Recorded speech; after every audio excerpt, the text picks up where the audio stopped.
junto com a Luana Piovani, vizinho de Luana Sim. Piovani. Aí, ó. É. Mas, bom, vamos seguir aqui. Mas, bem, vamos seguir.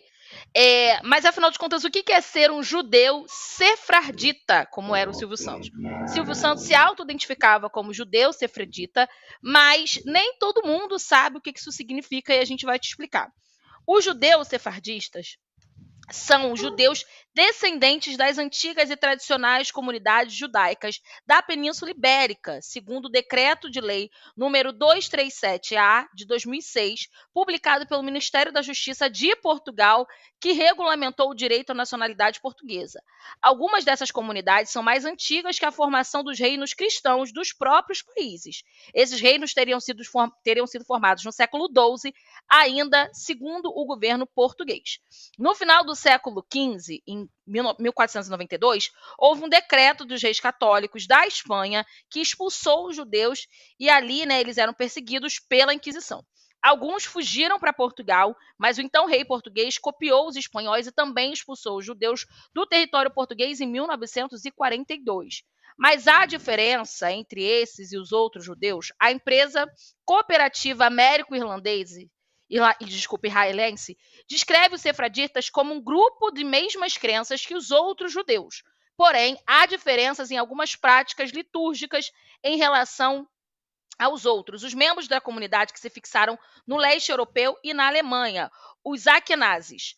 Entre elas estão as diferenças de pratos ou preferências por outras orações, além de salmos em rituais específicos, como casamento. Você pode conferir essa matéria completinha lá em Splash, a gente vai deixar aqui nos comentários para vocês conseguirem compreender a diferença. Inclusive, né, Leão, a gente chegou a comentar aqui ontem sobre o desejo do Silvio por um enterro, e aí teve uma matéria em Splash que eu li que eles comentavam sobre não tem o velório, né? A coisa de você ficar ali olhando a figura do morto e tudo mais, que isso, segundo eles, seria um desrespeito, porque para eles a pessoa começa a descansar a partir do momento que ela é enterrada. Por isso, essa agilidade no enterro, né? Por isso que não tem o velório, não tem toda aquela demora. Em algumas culturas, o velório acontece dias depois do falecimento. Aqui no Brasil, que a gente tem esse hábito, né? De repente morre hoje, amanhã já tem o velório e posteriormente o enterro. Mas é uma cultura diferente e às vezes a gente não entende, né, Leão? O desejo da pessoa, ou acha que, enfim, por conta de outros exemplos, de repente pensavam que seria um velório aberto, uma coisa, né, como a gente está acostumado a ver. E não foi esse o caso, né, Leão? E é uma escolha que a gente tem que explicar, porque gerou bastante dúvida, né? Muita dúvida. Inclusive, que eu saiba, eu não tenho essa profundidade no assunto, mas que eu saiba, o corpo é preparado. Eles passam uma espécie de um óleo e tal, antes de fazer o enterro. Então, é realmente uma coisa muito reservada, é só mesmo para os familiares que logo em seguida se faz o enterro. Né?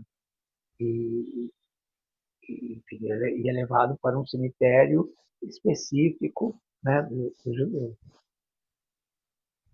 Exatamente. Bom, a gente vai agora para um outro giro de notícias e falar de outras coisas.